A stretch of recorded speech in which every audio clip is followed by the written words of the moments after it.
My loving audience take my love and subscribes my channel. And dive B&B stories. Did you hear that? That sharp ringing sound that just echoed through the hallways of Forrester Creations? That wasn't just a slap.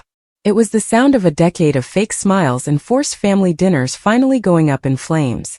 When Steffy Forrester's hand met Hope Logan's face, and by extension Hope's, everything we knew about the power balance in Los Angeles fashion just changed forever. Seriously, did anyone actually think the peace treaty between the Forresters and the Logans was going to last? It was always a house of cards, wasn't it? And now, thanks to a secret contract and some poorly timed pillow talk, the whole thing has come crashing down in the most explosive way possible. The funny thing is, this all started with Hope Logan, literally hiding behind a folding screen. I mean, think about that for a second. Is that the move of a woman who is leveling up her career? Or is it the move of someone who is absolutely terrified of her own shadow? Hope claims she's done with the Forresters. She says she's moving on to be the lead designer at the new House of Logan. But if she's so proud of this new chapter, why was she crouching behind a piece of furniture while Steffy stood 5 feet away? It's almost laughable, but it's actually pretty sad when you look at the psychology behind it. In my opinion, Hope is having a total identity crisis. She wants the power of a lead designer, but she doesn't have the guts to face the fallout of her own choices. She's trying to play dirty, but she doesn't know how to act in the dark, and honestly, it makes me wonder if she can ever really be a leader if she's too afraid to stand in the light. But let's be real here. Steffy Forrester is like a shark that smells blood in the water. She knew something was up the second she walked into Katie's office. When Steffy starts demanding answers, she isn't just being a mean girl. She is being a wartime CEO. She sees the Logans building a coalition of the discarded, and it scares her. Think about it, if Hope can succeed without the Forrester name, what does that say about Steffy? Steffy's power is inherited, but she needs to feel like she's the one in control of the entire industry. She needs to know who is behind those new sketches because she literally cannot stand the idea of a Logan getting the upper hand. Do you think she's being a boss? Or is she just being paranoid? I think it's a bit of both. Her ego is so tied to being the winner that any threat to the Forrester monopoly feels like a personal attack. Now we have to talk about the real wild card in this mess, Electra Forrester. This poor girl is caught in a psychological war zone that would break anyone. She's an Eric Forrester biological relative through and through, but she's also head over heels for Will Spencer. When she told the family she'd quit just because Will got fired, she thought she was being romantic. But was she just throwing away her legacy for a guy with anger management issues? The problem is the pillow talk factor. Will is working at Logan now. He knows Hope is the designer. He sees the plans. And every night, he goes home to Electra at the beach house. How long can you really keep a secret like that when you're living together? The funny thing is, Will probably didn't even mean to be malicious. He probably just had a long day and let something slip like, man, Hope was really pushing us today. And just like that, the grenade was live. One slip of the tongue in the bedroom detonated the entire Logan defection. But you have to ask, did Electra make the right call by telling Steffy? In my opinion, Electra's biological loyalty eventually overridden her romantic feelings. She watched Steffy spiral and saw her family struggling, and the guilt finally broke her. She's a Forrester. She carries the name of the man who built the empire. Can she really sit by and watch a Logan dismantle it? I don't think so. When she finally looked at Eric's portrait and told Steffy the truth, it wasn't just a tip. It was a betrayal of the man she loves for the name she carries. And that brings us to the discovery. Steffy didn't just find out. She went on a legal shark hunt. She started digging through old files like a woman possessed, looking for the kill switch. And boy, did she find it. She uncovered the contract. Now here is where it gets really messy. Hope and Katie were so busy celebrating that they forgot to check the fine print. They've been using the phrase leave of absence over and over again, and that was the biggest red flag of all. Why didn't Hope just quit? Why didn't she just walk out? Because she wanted the safety net of Forrester while she built a rival empire. But that leave of absence is now a legal cage. Under California law, a creative contract like Hope's usually has an exclusivity clause. That means she can't moonlight for another company while she's still technically an employee of Forrester. By sneaking around and designing for Katie, Hope put herself in total breach of contract. It's actually kind of terrifying. Imagine your old boss showing up with a paper you signed years ago and saying, "Actually, you belong to me." That is exactly what Steffy did. She's using the legal department and poor Carter Walton, who is always stuck in the middle, to block Hope's collection from ever seeing the light of day. It's a corporate execution. Steffy isn't just trying to stop a launch. She's trying to erase Hope's professional existence. But then we get to the moment that changed everything, the showdown in the executive office. Steffy didn't just have the contract. She found the digital footprints showing that Brooke was the one guiding the pen. Think about the audacity of that. Brooke has been parading around the office demanding to be co-CEO while secretly helping her daughter strip the company of its top talent. To Steffy, that is the ultimate act of corporate treason. She sees Brooke as a hypocrite who preaches family unity while stabbing the Forresters in the back. So, Steffy marches in, flings those heavy oak doors open, and slams that crumpled contract onto the desk. The look on Brooke's face? Pure, panicked recognition. She knew she was caught. She tried to give the usual Logan spin, saying she was just being a supportive mother, but Steffy wasn't having it. Something inside Steffy just snapped. The professionalism evaporated. And then the slap. It was a resounding, devastating strike that sent Brooke's head snapping to the side. Did you feel the visceral satisfaction in that moment? Steffy felt no remorse. To her, it was a strike against decades of manipulation. She finally hit back at the woman she believes has been a thorn in her family's side forever. And then came the ultimatum. This was the scorched earth policy in full effect. Steffy told Brooke she has to use her influence to force Hope to terminate that Logan contract immediately. No transition period. No graceful exit. If Brooke fails, Steffy promised total unmitigated annihilation. She's threatening to purge every trace of Hope Logan from the Forrester archives. She wants to make the name Logan synonymous with failure and corporate espionage. It's a brutal move. Do you think it's good business to trap someone who clearly wants to leave? Or is it just petty revenge? I think it's a short-sighted power play. You can force someone to stay in a building, but you can't force them to be creative. But let's look at the other side of this. Hope has finally tasted liberation. Working with D Sharp at Logan, she's experiencing a creative rebirth. She's making youthful, vibrant designs that don't have to follow the strict Forrester rules. She's building an empire with Katie, backed by Bill Spencer's money, and that massive hope for the future blue diamond. But she sees what this war is doing to her mother. She sees Brooke diminished and resentful, pushed to the point of physical violence herself. Did you catch the twist where Brooke actually slapped her own sister, Katie? That is how toxic the atmosphere has become. The pressure from Ridge and Steffy is literally destroying Brooke's soul. And Hope has made a game-changing decision. She is going to rescue her mother. She wants to pull Brooke out of the toxic wasteland of Forrester creations and bring her into the Logan family business. Imagine the seismic shockwaves that would send through the industry. If Brooke Logan, the most iconic face of the brand, officially joins the House of Logan, it would be a total decapitation of the Forrester brand. It would prove that the Forresters don't own the Logans anymore. But will Brooke actually go? Her identity is so woven into the Forrester legacy. Her marriage to Ridge is the ultimate complication. But Hope is going to hold up a mirror to her mother. She's going to remind her that Ridge chose Steffy over her. He allowed Steffy to cancel Hope's line and stood by while Brooke was marginalized. Hope's mission is about familial salvation. She's not asking for permission anymore. She's taking bold action. She's offering Brooke a sanctuary where creativity is nurtured, not suppressed. And then there is Bill Spencer. You know Bill isn't just going to sit back and watch his family get slapped around. He's already plotting his diamond scheme. He wants to use Wyatt to find the real big blue diamond to prove he's more powerful than Ridge.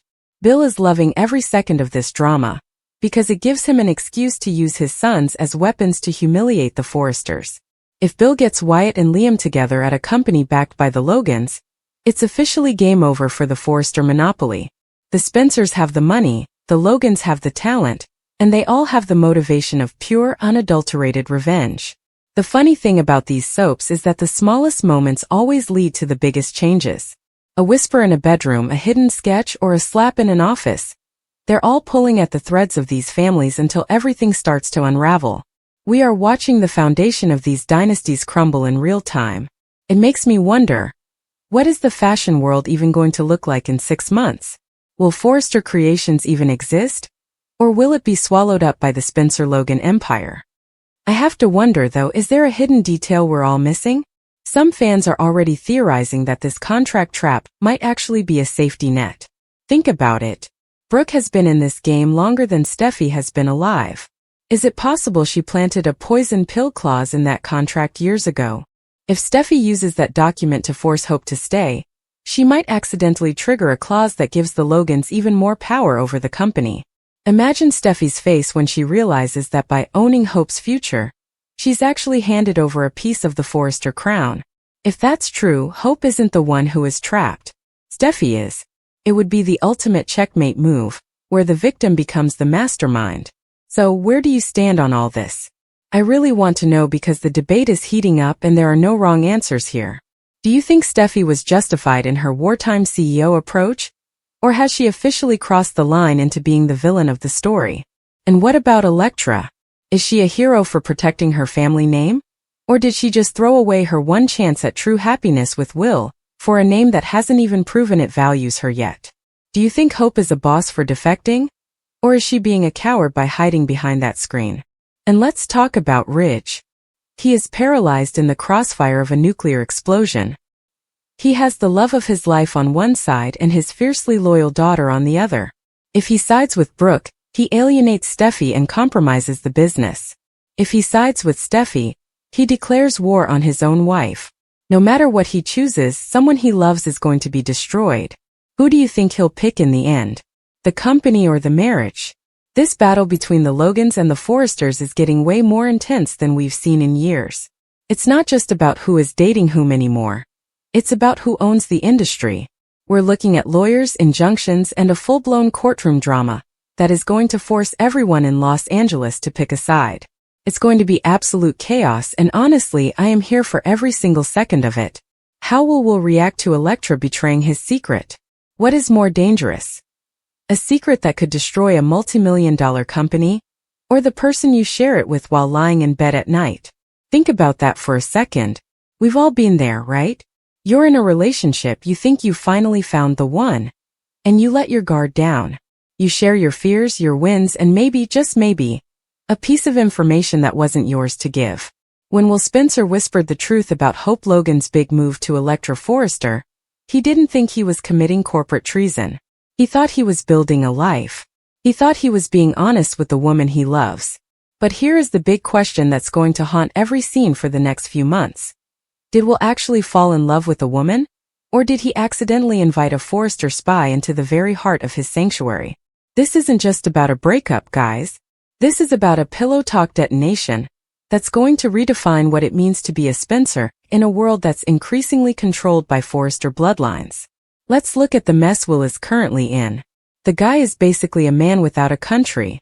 He was brutally fired from his family's legacy at Forrester Creations after that bar fight with RJ. Honestly, that fight felt more like a setup than a fair exit, didn't it? RJ basically poked the bear until Will snapped, and then he used that to get his cousin kicked out of the building. To me, that is such a classic Nepo baby move. So Will is driven by revenge and a desperate need to prove he's worth something. He finds a new home at the House of Logan, working with Katie to build a rival empire. He's living at the Malibu beach house with Electra, trying to believe their love can survive this fashion war. But that's where he made his first big mistake. He assumed that because Electra quit her job for him, her loyalty was 100% Spencer. He forgot one very important thing: she is a Forrester by birth. When the news finally breaks that Electra was the one who went to Steffy, Will's reaction isn't just going to be a little anger. We are talking about total devastation. Think about the levels of hurt here. For a Spencer, trust is the only thing that matters. They are constantly surrounded by people who want their money or their name. So when Will realizes the woman he shared his bed with was actually scanning his mind for Forrester intel, it's going to feel like a total violation. He acted out of love, but she acted out of biological loyalty. It's actually kind of sad when you think about it. He bragged to everyone about how strong their bond was, and now that trust is going to evaporate in seconds. Internally, Will is going to feel completely alone. He's already been rejected by the Forresters. RJ and Ridge made that very clear. And now the one person who was supposed to be his peace has turned into his prosecutor. He's going to feel like there's no safe place left in Los Angeles. I don't see this as just a simple betrayal. I see it as the death of the romantic rebel. Both of them tried to pretend they were just two people in love, ignoring their last names. But the second Electra broke under the pressure of her DNA, she proved that in this town, your last name is like a condition you can never cure. I have to be honest with you. I think Will has every right to be vengeful. Electra knew what was at stake here. She knew that by telling Steffy, she was firing a torpedo at Will's new career. You can't tell someone you love them while you're busy dismantling their future. She chose a portrait of Eric Forrester over the man sitting right in front of her. It's a classic power struggle. From a psychological perspective, this is a massive hit to Will's ego. He's always been in the shadow of his dad, Bill, and his brother, Liam. He wanted Electra to be the one thing that was just his. When she betrayed him, she proved he didn't actually own her loyalty. His response is going to be cold and fast because he needs to protect what's left of himself. And that brings us to the Melissa Dillon factor. Have you noticed the show has been waving that red flag like crazy? They've been showing those flashbacks of Will and Melissa's kiss for a reason. Sources are saying Will is going to run straight into her arms. But you have to ask, is this about romance? Or is this about war? To me, Melissa is a safe harbor. She's an outsider. She's not part of the fashion royal families. By turning to her, Will is trying to scrub the Forrester influence out of his life. But it's also a tactical strike. He knows that seeing him with Melissa will hurt Electra, especially after all the trust issues they had over his friendship with her in the past. The funny thing is, this rebound is probably going to backfire. You can't make a major life decision when you're in a powder keg state of mind, and that's exactly where Will is right now. He's going to hurt Melissa, and he's going to turn Electra from a guilty betrayer into a scorned woman. And trust me, a scorned Forrester is a very dangerous person to have around. He's using Melissa as an emotional painkiller because he's terrified of being alone with the fact that Electra played him for a fool. Then we have to consider the business side of this mess. Bill Spencer is going to have a lot to say about his son's loose lips. Will isn't just a guy who got dumped. He's now a corporate liability who leaked the Logans' biggest secret.